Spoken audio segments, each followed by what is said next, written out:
Bueno, Juan Cruz y Corina de Cruz nos saludan desde La Grita, donde nos han recibido siempre con mucho cariño, y la señora Yolanda nos sintoniza de Maracay, tiene 76 años, el sector 23 de enero, no tienen luz y la quitan 2 veces al día. O sea, mejor dicho, cuando tienen la quitan 2 veces al día.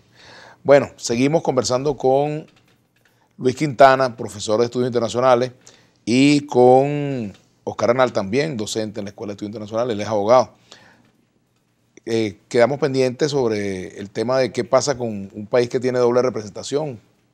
Si la OEA acepta, o sea, si ya se ha formalizado la aceptación de Gustavo Tarre Briceño como representante de la Asamblea Nacional, de Juan Guaidó, y se mantiene la representación del gobierno de Nicolás Maduro ante la ONU.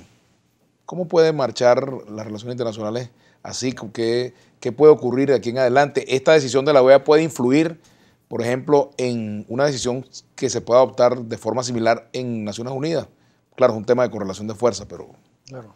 Ahora, yo creo que esa reflexión, Vladimir, nos llega, o nos lleva a decir que esto tiene que resolverse de una vez por todas. O sea, no es posible un país dividido institucionalmente en todas las instancias internacionales, en las instancias económicas. O sea, es doloroso para el país y lo estamos sufriendo todos nosotros, todos los venezolanos, de alguna manera o de otra. O sea, ya basta, digamos, de que esta situación continúe como va. O sea, va empeorando cada día. ¿Cómo la resolverías tú? Bueno, hay que ir a un proceso de negociación definitivo, digamos, al estilo Contadora, donde las partes no dialogaron directamente, sino había un órgano intermediario que sentaba las pautas. Puede ser esto el Grupo Europeo de Contacto, y ir a unas elecciones definitivamente que resuelva y que ponga en poder del pueblo toda esta situación y todo este hecatombe que está viviendo el país en este momento, pues. Porque estamos en una situación desesperante, ¿no?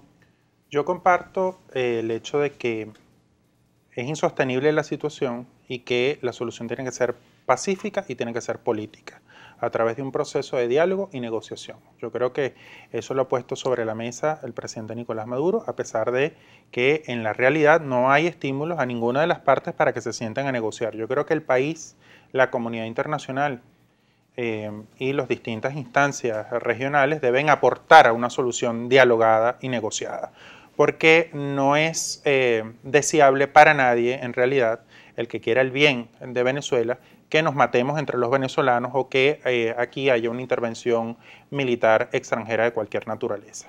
Entonces, lo que está haciendo la OEA justamente es ponerse más lejos todavía de procurar una solución política en el país. Preguntaba también sobre si la OEA con estas decisiones se anula o puede contribuir realmente a esa negociación. Está autoinhabilitada desde hace mucho tiempo, porque el liderazgo de la OEA, que en teoría debería radicar en el secretario general, está muy parcializado en favor de la oposición, es abanderado de una salida violenta en Venezuela y evidentemente no calificaría la OEA como una instancia para que sirviera de entendimiento o de un espacio de negociación entre el gobierno y la oposición.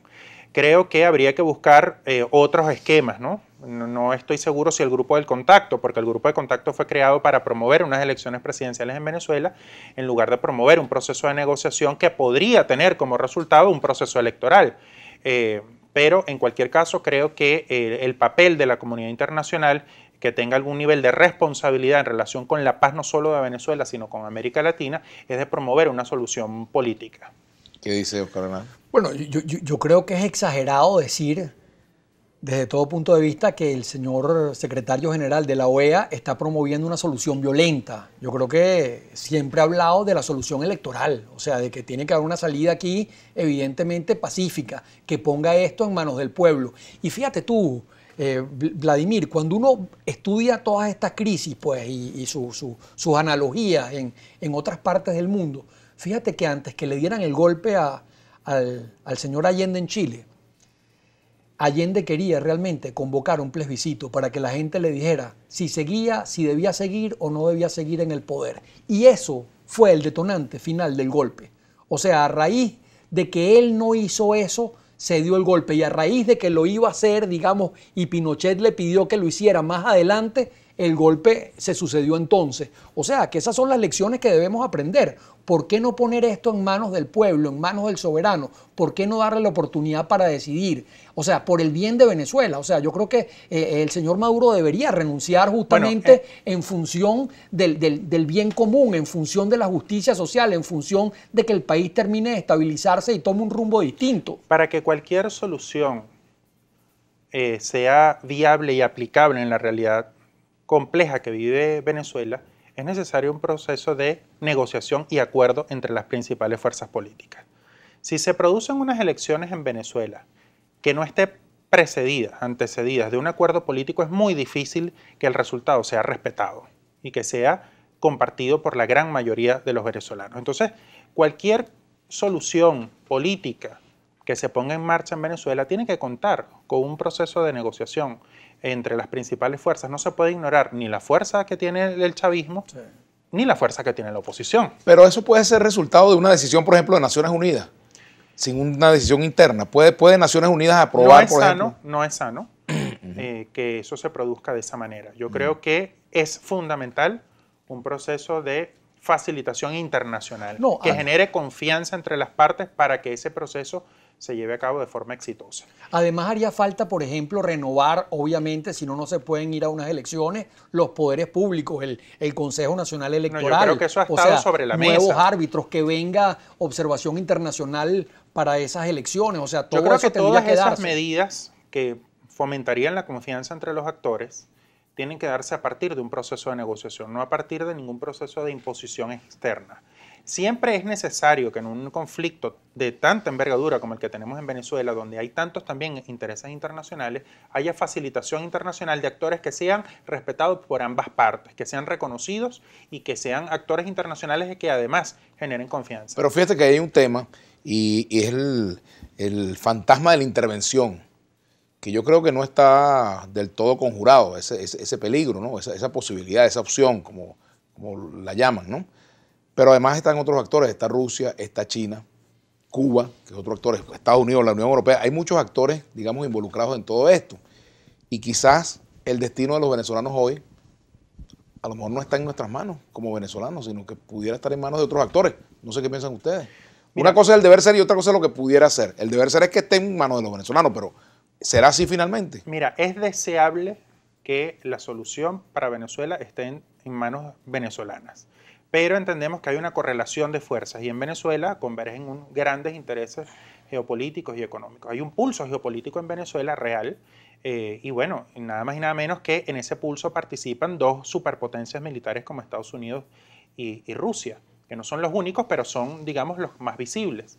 En cualquier caso, yo creo que es deseable que si estos actores están realmente interesados en un proceso pacífico en Venezuela, se presten para un proceso pacífico, que estimule a los actores a que se sienten a dialogar y que no estimulen la confrontación. Pero pareciera que eso no es lo que va a ocurrir.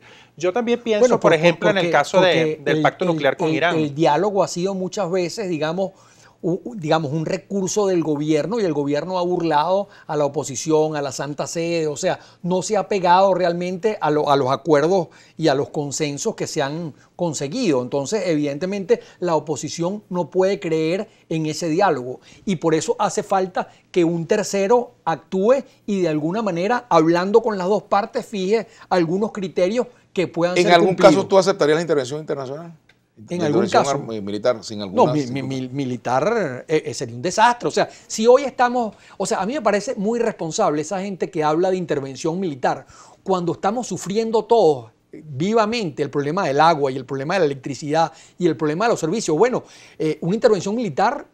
Olvídense del agua, olvídense de la electricidad. O sea, este país a oscuras sufriríamos, pero muchísimo con una intervención militar. Yo creo que ese es un mínimo común que podría tomarse entre distintos actores de la oposición, moderados, racionales, que apuestan por una solución pacífica y política que descarte de forma explícita una intervención militar extranjera. El gobierno dice que la oposición venezolana está apuntalada por Estados Unidos, está tutelada, monitoreada por Estados Unidos, dirigida por Estados Unidos y quiere una intervención. Y la oposición dice que el problema es que Venezuela está cubanizada y que desde La Habana se dirigen los destinos del país. ¿Qué tiene de cierto para ti esa última tesis de que Venezuela está cubanizada y qué tiene de cierto para ti que la oposición está tutelada por Estados Unidos. Hacemos la pausa y ya venimos.